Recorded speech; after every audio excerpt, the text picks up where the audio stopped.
Hi, welcome back to the channel. My name is Steve. Apologies for no uploads in 2 weeks. I've been ill. Last week my kids were ill and I just couldn't get nothing done. I couldn't do predictions for Halloween Havoc. I couldn't do a review for Halloween Havoc, but again, apologies, but I'm back again. So let's get into this week's episode of NXT. Show starts off with Mandy Rose coming down to the ring.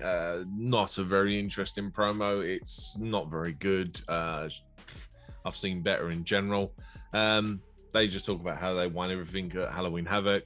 We then get Gigi and JC beating up Zoe Stark in the back.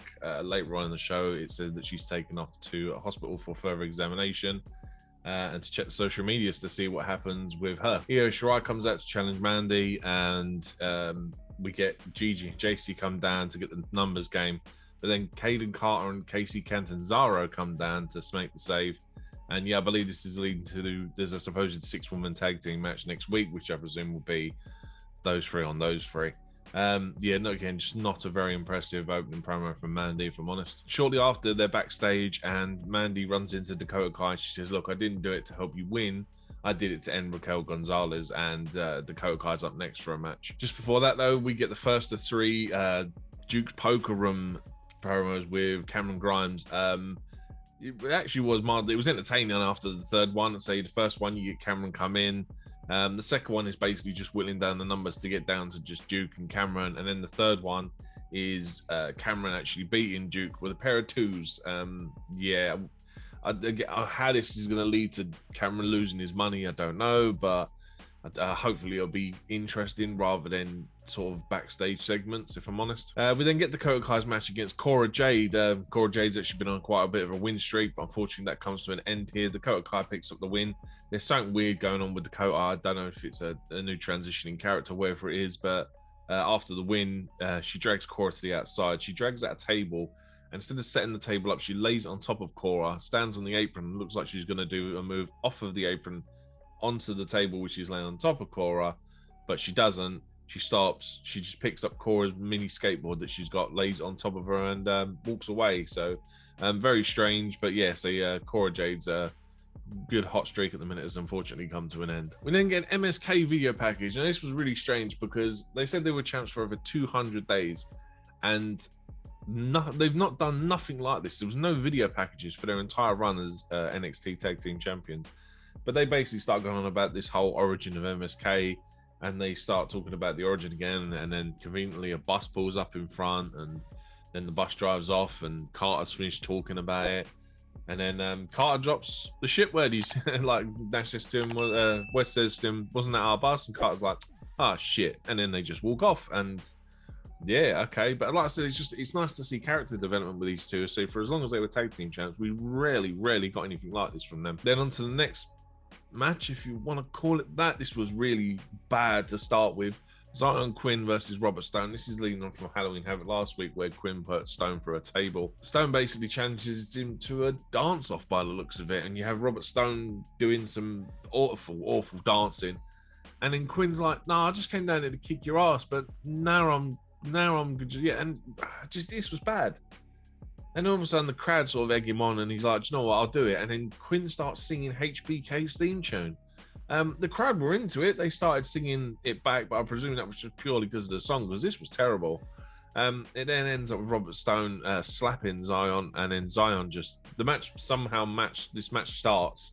Like, we get a bell ring, there's a ref in there, and Zion just basically lashes him all across the ring and ends up picking up the pinfall, and again another very short match. We then get a Joe Gacy video package. Oh my god, this screams Bray Wyatt. They physically had an image of two hands holding a world. He's got the whole world in his hands. This is such a Bray Wyatt ripoff. This is I'm not interested in Joe Gacy at the minute. I've got no idea what they're doing with it. It just feels like a cheap Bray Wyatt ripoff. We then cut to Elektra Lopez, who is with Raul and Joaquin, who have got a match coming up. Elektra Lopez seems to somehow become the leader of Legado del Fantasma, because they ran into Zion backstage, and Elektra's like, yeah, I was very impressed, and I can do a lot with that. And obviously Zion standing there topless, tattooed, ripped, and all this kind of stuff. And yeah, very strange. They'll say Santos is meant to be the leader of Legado del Fantasma, but we've got Elektra in some sort of authority figure here. We then get their match. It's Kyle O'Reilly and Von Wagner taking on Joaquin Wilde and Raul Mendoza of Legado del Fantasma. It's actually a really entertaining match. It was just a shame it was a weird botch at the end. Like, this quite irritated me because after watching SmackDown, and you had Dominic Mysterio slap Austin Theory, and you can see from the replays, the ref does not see it at all, but yet he calls for a DQ, and Theory wins that match.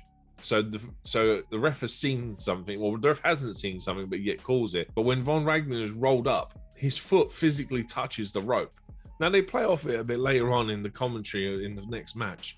But yeah, you can physically see he rolls him up, his foot bounces off the bottom rope, which should technically be a rope break, but the ref doesn't see it, counts the pinfall, which by you was a very janky call as well, because I swear he kicked out before the ref called free. But anyway, yeah, just a very strange end to the match that was rather entertaining. There's then a Carmelo backstage promo. They're just talking about last week and the main event match that they got coming up. Andre Chase pops up and they sort of talk about some of the bits that go over, and Andre says to him, like, I've got your back. Carmelo and Trick walk off, kind of like, whatever. Mackenzie then says to Andre that since last week that a load of people on social media have been calling him a coward, and somehow this triggers Andre, and he says that he's going to go down to the ring for a match. The next we see of him, he's in the ring. He gets a microphone and the microphone isn't working, so he dashes it at the commentary table for some reason. Don't know why, very strange. I don't know whether that was on purpose or whether it was accident, or I don't know, I just see whether he was playing off the mic not working. But yeah, he basically says people call him a coward and he'll challenge anyone, and then we get Bron Breakker returning.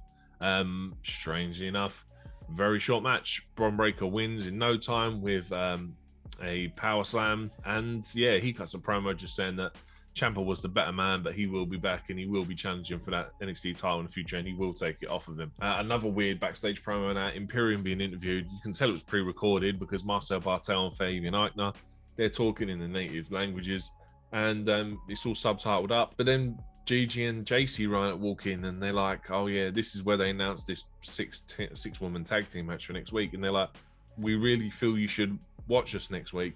And then they come out with the weirdest comment, and they're like, the mat is sacred, but America has its benefits. That sentence makes no lick of sense at all. But yet for some reason, they say it.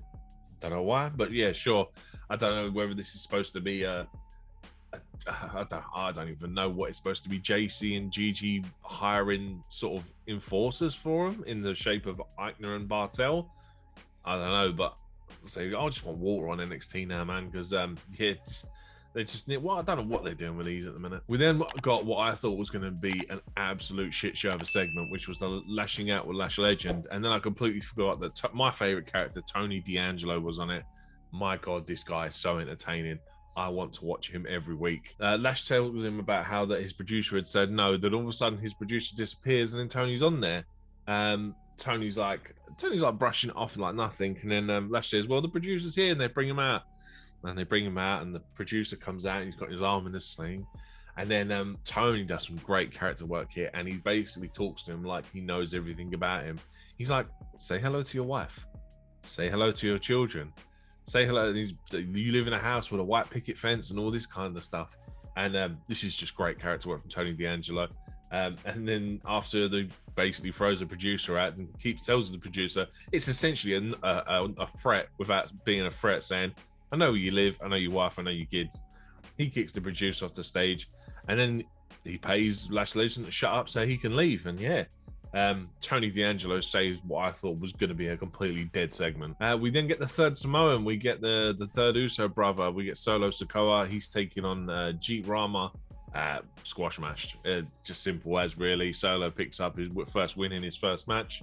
Not really much I can say about it. We then get a Mei Ling and Boa random video where Boa walks off, and then it cuts to LA Knight saying he'll be in commentary for the next match. Just between sort of this and the match, though, we get a weird Josh Briggs and Brooke Jensen promo where it's sort of an interlocking arc where one of them will be saying a sentence and then the other one comes in carrying on the sentence, but it's like one of them's playing the horseshoe toss, one of them's doing like the hacky sack or whatever it is, and they're both cooking steaks, and yeah, it's a really weird promo that I really felt didn't need to be on this show. We then get the next match, Boa versus Grayson Waller, LA Knights on commentary. This match started off weird because it was almost like they were trying to script an action movie fight scene. Like Boa would throw punches and Grayson Waller would duck under the way and then turn and look at the hard cam. And yeah, it wasn't really entertaining. Grayson Waller's just about to try and pick up the win for LA Knight causes a distraction and Boa gives him a roundhouse kick and picks up the win. Yeah, very, very bad match this. Not entertaining at all. We then get a Kaylee Ray package for the second week in a row. This woman, I don't understand how they've gone wrong with her. She made her debut at TakeOver. She's had 3 matches over the space of like a month, sort of between August and September. And then she's been off TV for nearly a month and a half. So I don't understand what they're doing with Kaylee Ray. They need to push this woman straight back to the top of the card because she's a fantastic wrestler.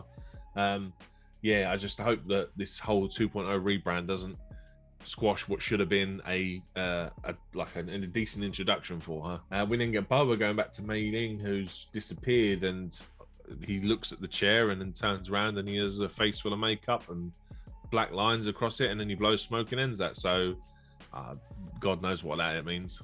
We didn't get a Ciampa in-ring promo.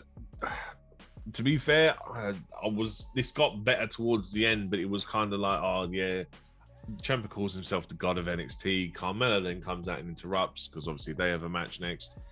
He says while he's the North American champion, he is the A champion.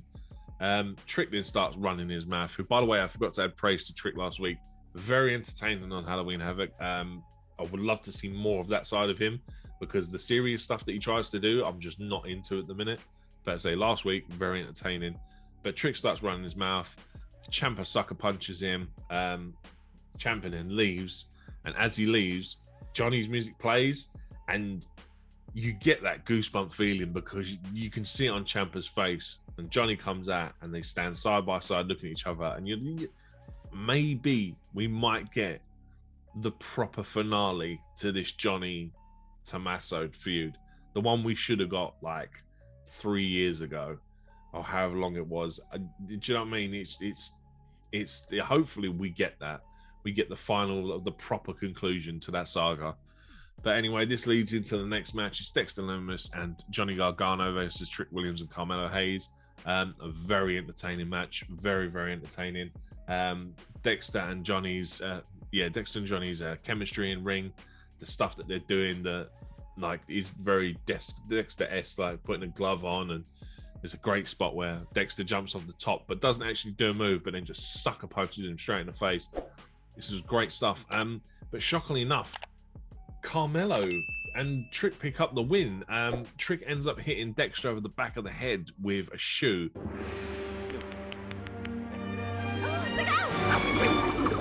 Oh, that really hurt. I'm gonna have a lump there, you idiot. Who throws a shoe? Honestly.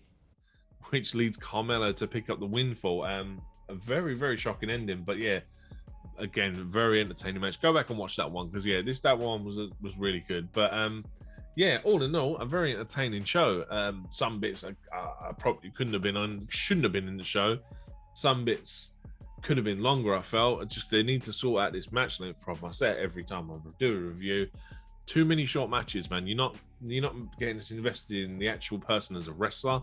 Yes, I understand you're trying to do a lot of character work, but I feel that we're sort of 2 months into NXT 2.0, which they need to cut out sand as well.